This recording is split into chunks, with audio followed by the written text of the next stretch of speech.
อันว่าไอ้ไส้กับอันว่าไอ้นั่นมาขุดเด็กพอเราขุดอยู่เลยตีนเสาเฮือนเสากงมีเห็นกะเราสิขุดงามกว่านะมีแต่ว่าก ว้างๆสบายเขาซิกไปอยู่โดยไอ้เราขุดกว้างๆเนี่ยเขาสิบอกแล้วหรอกมีแต่ว่าเพิ่นมาเอาเพิ่นเสียวน้ำเท่าไรแหละกับเจ้าจ้างได้เท่าไรกะให้คุยกับตกแตกแต่จังเมื่อไอ้คันว่าสั้นนี่มื้ออื่นเช้ามานี่ฮะ เรารับตัวนี้นะ อ๋อตัวนี้เนี่ยบุคุดเกียร์เนาะตัวนี้เนาะโอเคตัวนี้เนี่ยตั้งเอาเลยเนาะโดยตัวนั้นจักเส้นตัวนั้นน่ะ มีแต่หาเส้นนี่ เดี๋ยวโอเคบ่ยากคันว่านั่นแบบ4เส้น5เส้นนี่โดยให้เพิ่นไปนำมาเดี๋ยวมาคุยกัน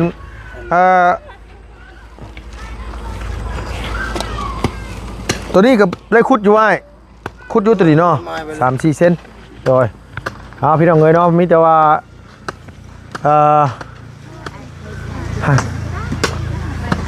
กับมันจันจ้อแน่แหละพี่น้องคันว่าย่อมือฮื้อกับสิไข่ดอกแต่ว่าเฮานั้นเลือกเป็นมือฮื้อ13 คำวันศุกร์13 คำมื้อ12นะมื้อเนาะ12 คำเดือน7 12 คำมื้อนี่เดือน7ออกมา12 คำพี่น้องเอ้ยทางเฮือนสาวกงมีเป็น13ย่อเฮือนเมจะดีแล้วก่อนมื้ออื่นเดี๋ยวมือฮื้อจังว่ากันเนาะโดยรอบ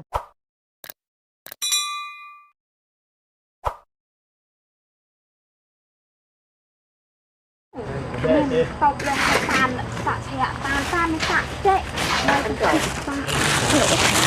ลยก็ตา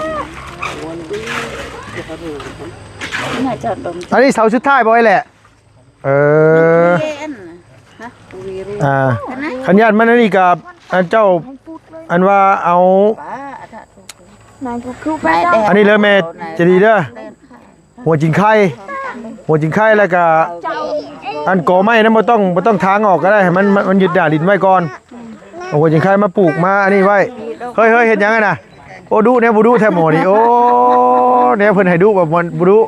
นึ่งข้าวแต่งอยู่แต่งกินผุนจังเฮ็ดอันนี้แนวผู้ชายเฮ็ดดุมันเนาะเอาสบายดีเด้อสบายดีเบิดทุกคนเอาสบายดีเด้อพี่น้องเด้อโดยเนาะโดยเขาสิขายต่อนะเขาเป็นพ่อค้าได้ดีนะโดย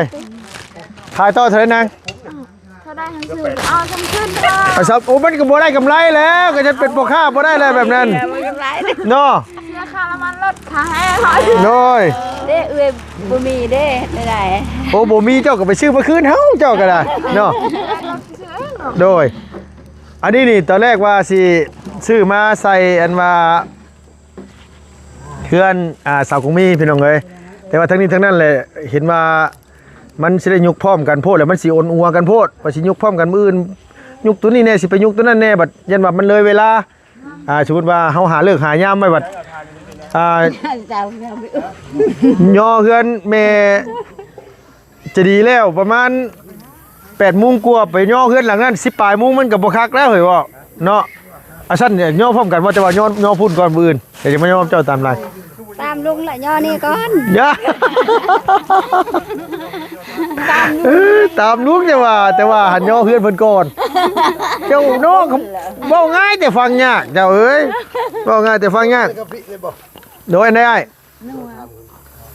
เบิ่งว่าตรงเนี้ยคนละบิเลยนัวเบิ่งนะครับเราควายบ้านนอกกับบิเลยแต่จ้างเราบิบ่ได้เลยล่ะก็ต้องตัดเนี่ยก็จะเร็วนี่ทำเนาะหมาเลยที่เจ๊ทำเบิดตาโดยเพิ่นบ้านยังไงไว้เด้บ่ใช่เขาหาคนมาขุดให้อ๋อหาคนมาขุดให้ยันมันบ่ทันเนาะต้องลงไปแล้วขุดลงประมาณจักเส้นได้ประมาณตัวนี้ได้ละมา9 เส้นตัวนี้ตัวนี้9 เส้นเนาะ3ตัวนี้แล้วไม่เพียเพิ่น3ตัวนี้13ตัวนี้แล้วตัวนี้14โดยน้องได้จะไม่ต้องพี่มันจะเป้าเลยโดย5 เส้นเนาะตัวนี้4 เส้น4 เส้นนี่ขุดจากอันนี้4 เส้นมันก็ชีวิตประมาณเนาะตัวนี้3 เส้นตัวนี้โดย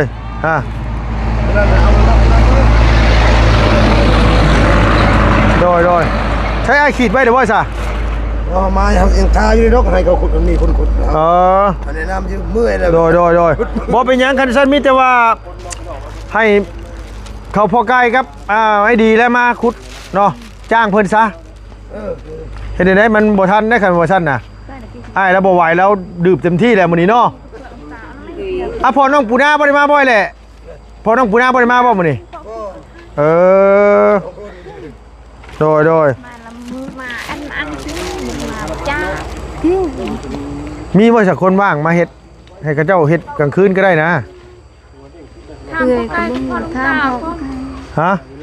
ใกล้คนเก่าคนบ้านนกแดงเขาบ่มาเห็น โดยมิจะให้พ่อไก่กับพ่อดวงตาได้มาแต่ถามทุกถามไม่ลบอยู่ฮะโดยมาตัวนี้9เซนบ่ไอ้แหละ13ตัวนี้13เซน มัน13 13เซนเนาะ ตัวนี้ก็13โดยโอเคมันต้องบอกให้เพิ่นจ้าแจ้งนะถ้าบ่ซั่นเนี่ยมันสิบ่ได้ ตัวนี้10เซน โดยมีแต่ว่าอ้ายอันว่านี่โดดอ้ายอันว่าวาดไปโดดว่าลุมไรนะแบบว่าไอ้วาดไปโดดเดี๋ยวบ่ซั่นเนี่ยเฮาสิให้เพิ่นมาเฮ็ดให้บ่แรงให้ซั่นมาเฮ็ดบื้นเช้าบ่ทันน้องอ้ายเอ้ยโดยมีแต่ว่าหาได้บ่ได้ก็ต้องหามาได้บ่แรงหั่นน่ะโดยเดือนแจ้งอยู่บ่ยากดอกบ่ยากเดี๋ยวเฮาโทรหาไอ้ไสมีเบอร์ บ่สิเล่นเข้าไปหาเราก็ได้ดอกไอ้ไสน่ะบ่ยากดอก ไปได้ละบาทแค่แกลูกโทรใช่เลยนะ บ่คันว่าไอ้ลบบ่เฮ็ดก็ให้ไสมาเฮ็ดก็ได้ บอนปะนี่บอนกับชายเบอร์ โดยเขาบ่ยากนั่น2คนนั่นน่ะ บ่ยาก อ่ะ เขาว่าเขาได้เขาซื้อให้เป็นไรยากมันเขา เฮาก็เว้าน้ำเพิ่นว่าเพิ่นอันนี้ไอ้แหละต้องจ้างเพิ่นเป็นบ่อ้ายแต่ผู้จ้างนี่ต้องให้ชุมเฮาว่าจ้างหรือว่าชุมเจ้าสิจ้างเอง มันก็ชุบใจบ่ทันก็ต้องเป็นชุบเจ้าอยู่แล้ว โดยและอ้ายสิจ้างเพิ่นเท่าไหร่นะสิได้คุยกับเพิ่นได้บ่ไม่โดยเพราะว่าเอาเพิ่นมาถามเลยเนาะ มันก็บ่ลึก เอาบ่ไอ้แหละเดี๋ยวจังซี่เจ้าเอาอันนี้ไว้ให้เฮาเอาเบอร์โทรให้เฮาเดี๋ยวเฮาสิคุยกับเพิ่นน่ะเฮาสิโทรถามเจ้าว่าเพิ่นสิเอาเท่านี้ทั้งเบิดนี่เพิ่นเอาเท่านี้แหละก็เฮาโทรถามเจ้าว่าเจ้าจ้างได้บ่ถ้าจ้างได้ก็ตัวว่าตกลงเฮ็ดเลยนะเนาะเอาจังซั่นน้อยเนาะ แล้วเรามาตัวนี้ได้บ่ มาตอนนี้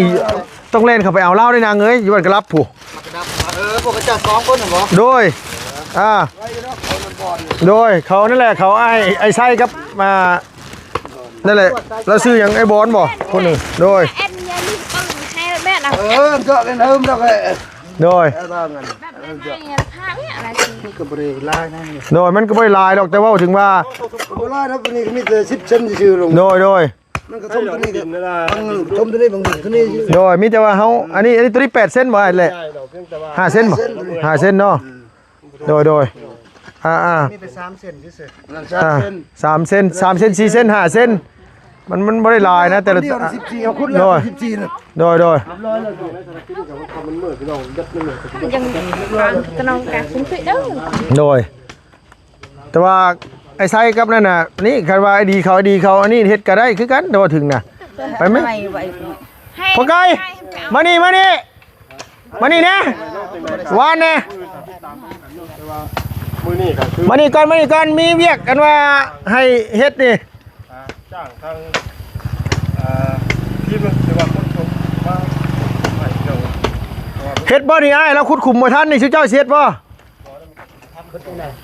ขุดขุมนี่นะ เปียเยอะเนี่ยทึกช่างดังเปียเยอะเนี่ยกำลังมุพรุ่งบ้านพรุ่งไปโอนเชิงว่าจะพูดแล้วจะพูดพรุ่งพูดอะไรตัดโจมมาเลยกันนี่เขียนเจอน้ำตีกลางจากกระแตเนี่ยหลังจากกระแตเลยจะ14จะบนเจอตาเจอเนี่ย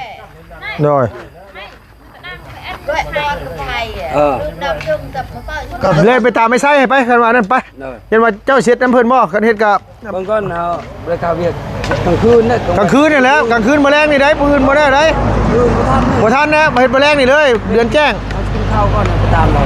ไปตามนี้แล้วโดย ตามเนี่ยแหละ โดยให้เพิ่นมาเว้า มาไหนเลยบ่แต่แม่ในเปียเยอะมาเนี่ย โดยบ่ไอ้ไส้เราขุดเป็นอยู่ดอกให้ไส้มาขุดนะครับไป 4เส้นจังเดียว วานเนี่ยพอกายไปเล่นเข้าไปเข้าเดียวออกมาจะคุยกันเลยคุยเรื่องราคาเลยกับ ไปมือจ อันนี้เลยเฮาจังอันนี้เลย บ่อน โดยปาแล่นไปนี่เลย รถเฮาบ่มีน้ำมัน ไปเอารถเฮาไป ใส่กุญแจ โดยกุญแจอยู่หั่นแหละไปแล่นรถจุดเจ้าแล้วรถเฮาน่ะบ่ได้เว้าเติมมาเมื่อกี้นี่เต็มถังแล่นรถจังได๋ชื่อเจ้านี่ขี่รถบ่มีน้ำมันลุยเลยคันว่าอยากได้เงินเพิ่มมันเป้งไปขายก็ได้หาได้อยู่แสนนึง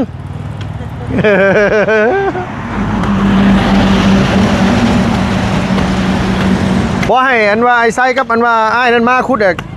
พอเราขุดอยู่เลยตีนเสาเฮือนเสากงมีหั่นก็เราสิขุดงามกว่าหั่นน่ะมีแต่ว่าก ว้างๆสบายเฮาซิกไปอยู่ โดยให้เราขุดกว้างๆนี่เฮาสิบอกแล้วหรอกมีแต่ว่าเพิ่นมาเอาเพิ่นสิเอานำเท่าไหร่แล้วก็เจ้าจ้างได้เท่าไหร่ก็ให้คุยกับตกแตกแต่จังเมื่ออ้ายคันว่าซั่นนี่มื้ออื่นเช้ามานี่ฮะ เรารับตัวนี้แหละ อ๋อตัวนี้เนี่ยบ่ขุดเกียร์เนาะตัวนี้เนาะโอเคตัวนี้เนี่ยตั้งเอาเลยเนาะโดยตัวนั้นจักเส้นตัวนั้นน่ะ มีแต่5เส้นนี่เส้น เดี๋ยวโอเคบ่ยากคันว่านั่นน่ะ4เส้น5เส้นนี่โดยให้เพิ่นไปนำมาเนี่ยมาคุยกัน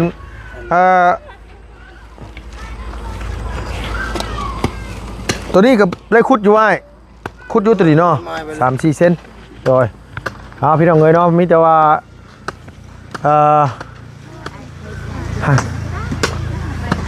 กับมันจั่นจ้อแน่แหละพี่น้องคันว่าย่อมือฮื้อกับสิไข่ดอกแต่ว่าเฮานั้นเลือกเป็นมือฮื้อ13 ค่ำวันศุกร์13 ค่ำมื้อ12นะมื้อเนาะ12 ค่ำเดือน7 12 ค่ำมื้อนี่เดือน7ออกมา12 ค่ำพี่น้องเอ้ยทางเฮือนสาวกงมีเป็น13ย่อเฮือนแม่จะดีได้ก่อนมื้ออื่นเดี๋ยวมื้อฮื้อจังว่ากันเนาะโดยรอเพิ่นอันนี้ก่อนอ่ะ เอาจีเช้า โดยสบายดีลูกละเฮ้ออ้าวสอนใส่ไว้ใส่เงินใส่คำน้ำเต้าโอ้ดีดอีกโอ้อย่าลืมเอาเงินให้ลุงได้ลุงมาขายต่อได้หันไหนก็มีเก็บน้ำหลานเด้อนี่มาดีว่าโอ้ผมมีเงินเต็มบ่ได้เอาให้ตัวเด้อบอกลุงไทยแล้วขึ้นมาได้เลยมันนั่นในหนู มันหยัง ไม่ได้ โอ้ยบ่ได้ก็บ่ได้ได้อากูอันนั้นก็ได้เนาะเอาอย่าลืมให้ลูกหลานเอ้ยอย่าลืมนะว่ากันไว้นะอย่าลืมนะบอกกันไว้นะเอ้า2,500,000มีเงิน มีแต่ว่าบ่มีฮะเอาคืนบ่ได้ บ่ลุงเลยเขามีเงินเลย เอาบ่มีเงิน ก้อน เอาบ่ชั้นกับบ่เอาเงินให้ลุงก็ได้ แต่ว่าเอาซื้อคืนลุงก็ได้ซื้อคืนนะสาวเจ้าเนาะกูมีเนาะเอาแท้ เงินเลยลุง ฮะ มีเท่าไหร่ก็เอาคืนเอาคืนเจ้าบ่ได้มีใส่ได้นี่มันต้องมีใส่ได้นี่นะโดยมันต้องมีใส่เดี๋ยวแล้วพี่น้องดูเบิ่งมีน้ำเต้าเนาะพี่น้องเนาะแล้วก็เฮแล้วก็ติบข้าวใส่ซุ่มแล้วก็แคนนี่ขึ้นเฮือนใหม่ใส่หญ้างามเป่าแคนเจนแล้วก็ลาเนาะแล้วก็ใส่ใหญ่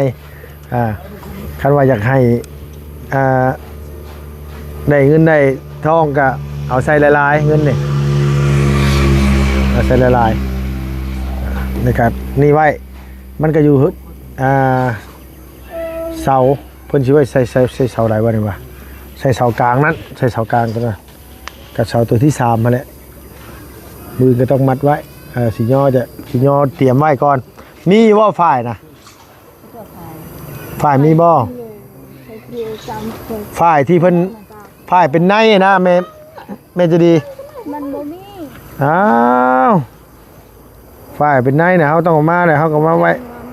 ว้มัดใส่อันนี้ ที่งานตาคุณเสือกะมาแล้ว15ในหนึ่งเท่าไรใน1 15,000บ่ โตโหอันนั้นเด้อิงตามมาเอาได้ โดยบ่ต้องเอาลายไปไหนก็ได้นะเอาธรรมดาเลยก็ได้ดอกจักสิพ่ออยู่ผู้สองพระองค์นั่นก็ได้พอใกล้ไปเห็นว่านำกะคันพ่อแล้วนะคักอยู่นะพ่อไอ้ใส่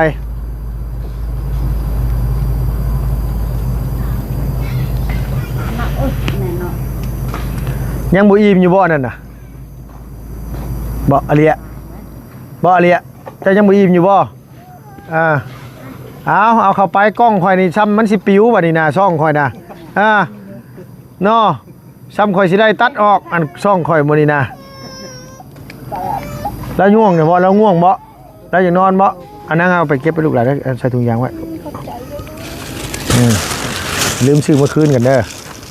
เป็นสิบอกตัวหัน มันคือตัวได้ละ 2 เซนหา 2,500,000คอยมีเงินไปใช้เคยมีเงินกระดอง เอาไว้ไปเก็บไว้ดู เด้ เด้อ ถ้าแบบพูดถึงไหนมองเลยฟิตกิ้งให้ เม่นหยังบัดนี้อยู่กันหลายคนปานนี้ก็เว้ากันแต่ชิดโตเนาะมีเต็งผู้เดียวเต็งบ่เข้าใจนะอย่ามาคำหน่อยเด้อสร้างเพิ่นอันนี้เด้อนี่เด้อเจ้าว่าเราไปหาปลาแล้วไปจัก โอ้ลุง โดย เขาชอบอยู่ลุง โทรศัพท์เจ้าบ่อยู่กันลุงน่ะเดี๋ยวจังนี่ลูกล่ะแค่บ่ซั่นเดี๋ยวลุงเล่นเมื่อเอานี่ก่อนเล่นเมื่อเอาอันว่าไฟโคมมาให้สร้างเพิ่นขุดอันนี้แหละโคมอันว่าตัวที่มันหุงๆเนี่ยฮะลุงสากไว้อยู่เฮือนหั่นบ่ยากหรอกเขาเจ้าน่ะบ่ยาก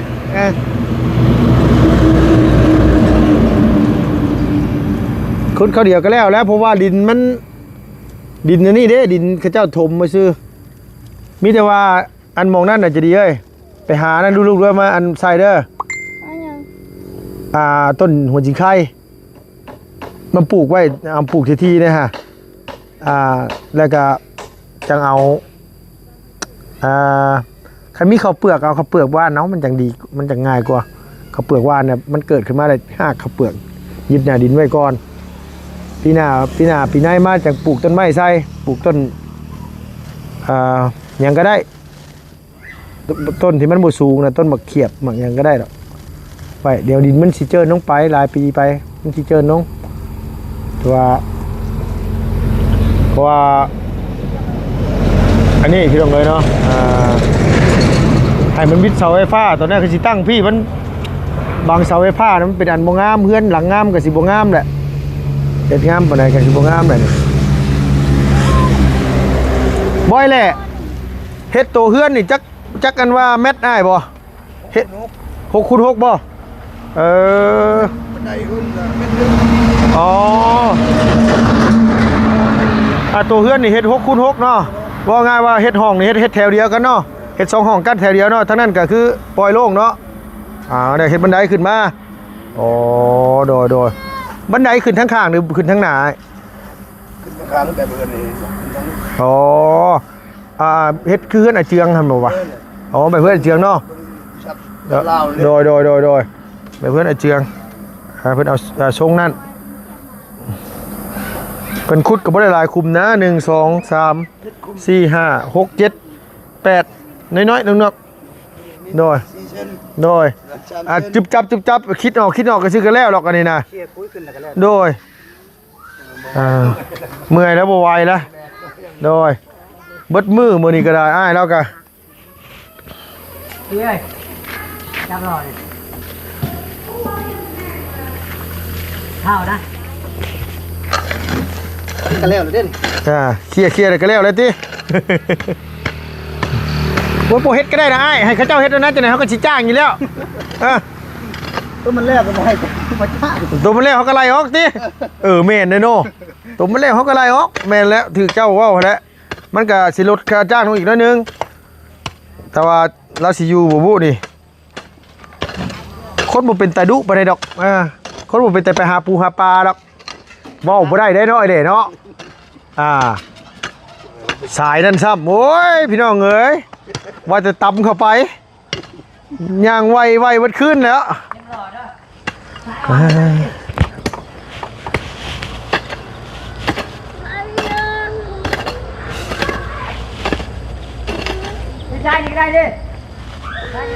โอ้ยันบ่พ่อเด้เฮาว่าคือนานมาแท้ใส่มาแล้วมาเบิ่งนู่นนี่มานี่เอาให้มันแล้วคืนนี้ได้อ้ายเอ้ย ปิดเพลงกันสายศิลปินลีลอนี่หมอลำหมอร้องเอาสบายดีเด้อเจ้าสบายดีโดย ให้คุณรอจับผมไม่เลย โดย Xe này cao chân trong đi rồi này, lăn chạc cái tay này không? Cái dếc ít, cái chạc cái đầu này. Trời đáng chân phải Cao chân. đẹp bầu này Thật con này cao chân rồi hôm nay. Nó mới xì chân. Xì chân. chờ อันนี้เก้าหรือห้า cao cao ai เก้าบ่ nè để cao thử lẽ โด đây ย đây โดย để cao đấy เอาแน่ๆเด้ nó cái gì hút của đây để nó ta lại đấy Khiến này hay khiến. โดย Cái này xếp chân. cao Cái này hạ chân. cao xì ha Đó, đó. sao Sam thằng này thằng này. 3 เซนนี่ไม่ยากดอกนี่ขุดจุบๆลงไปเคลียร์ออกแล้วเลยตัวนี้น่ะ Cái này là xì đâu. โดย Xì chân. Cái này một khúc vào giá rồi này. ตัวนี้บ่ขุดก็ได้ตัวนี้ ô vay đó luôn nó เออตัวนี้จักเส้นนี่แหละ 5 เซนโดย5 เซน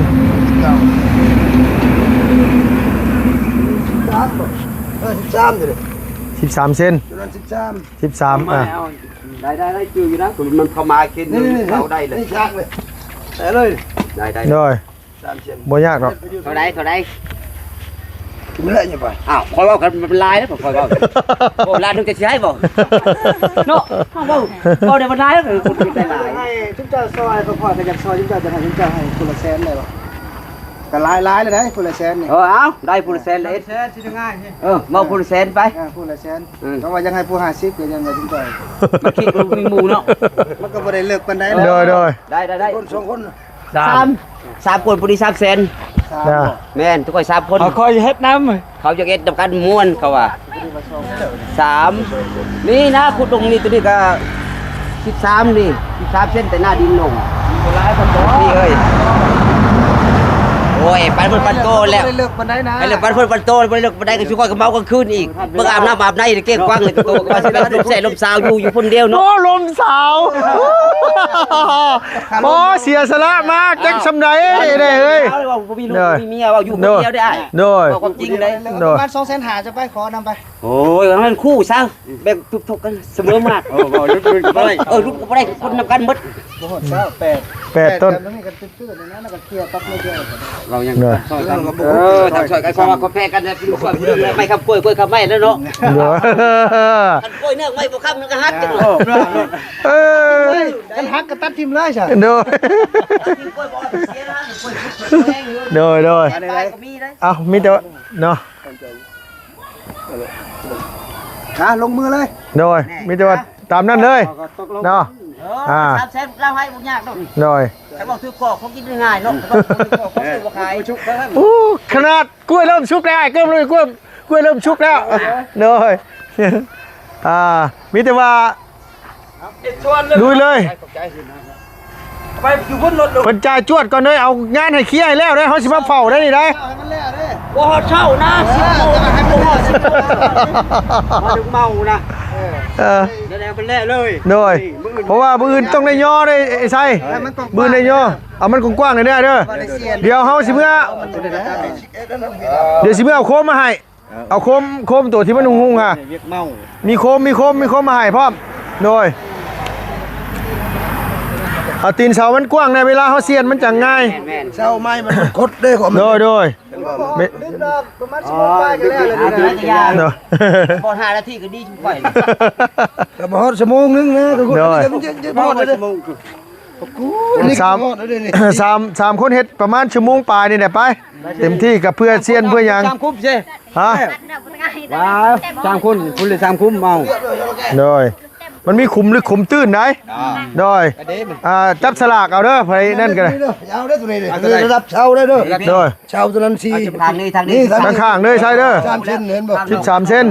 คือกัน โดยเอาข้างๆมันโดยอันนี้ก็14โดย ก็ท่วมตัวนี้กันแล้วนะมานั่นอยู่นะก็14เส้นอยู่เนาะ ลายกันมันค่ำ โดย ไปหา โดยโอเคขอบใจพี่น้องเอ้ยเนาะมีแต่ว่าเล็กฉากนี่มันฮอดจักเส้นได้นี่แหละ 30 30บ่ หมายความว่า14เซนนี่มันก็บ่ได้เลิกไปตัวนี้น่ะ ลึกจังเลย เนาะ เห็นบ่ โดยอ่า 10 11 12 13 14คันนี่ เนาะ เลือกกันมีตัวนั้นเลย14นั่นแหละ เนาะ หมู่ เนาะ เขาตอบเข้าค่าได้เอากว้างๆเลยเด้อเอากว้างๆเลยเด้อ con là cuối mày thì tao bên nát này có con mày cầm cuối mày nhà con nhập nơi này ต้องพูดก่อนแหละก่อนคุยกันคุณนำก่อนคุยกัน à này mà con là cuối anh nó bắt Rồi. anh nó có hồn โอเคโชคดีน้องก็สิเมื่อคือกันอ่า con tôm kêu là cuối mà kêu của mày nát con nó bắt bẩn mày mà โดย อันเกิดแปลงเลย เอามีแต่ว่าตามนั้นแหละเนาะนางเนาะสบายดีป้าลุงเด้อเสนอสบายดีเด้ออย่าลืมเด้อเฮ้ยเด้อค่านั่นก็เด้อ2,500เด้อ wowเขาจะเม่นถ้วยน่ะ มิดหัวยังไง เงินกับบ่มีลุงเอ้ยพี่ห้าจังไสมื้อหน้าคนเด้อมื้อใดคุณมีเงินก่อน บ่มีมือหน้ามือหกนะเว้ยมื้อนี้ก็ว่ามื้อนี้แล้วนะ เฮามีมื้อนี้เด้ บ่มีก็บ่เป็นหยังเอาถือว่าให้ข้างไว้ก็แล้วกัน บ่ข้างไว้ให้เลยนะคะ โอ้ยขมังนะถามนะสาวเจ้าผู้เด้อบ่แม่นเงินลุงนะหั่นได้เอามีแต่ว่าตามนั้นแหละพี่น้องเอ้ยเนาะเพิ่นว่าให้เพิ่นมาเฮ็ดเลยเนาะเอาไว้สิมื้อเอาโคมมาให้เพิ่นนี่แหละ หน่อยมาใหม่ ลอยไปแล้วน้องพี่น้องอยู่ดีมีแห้งเบิดสุขุสุคนพี่น้องกันบ๊ายบายสวัสดีเด้อ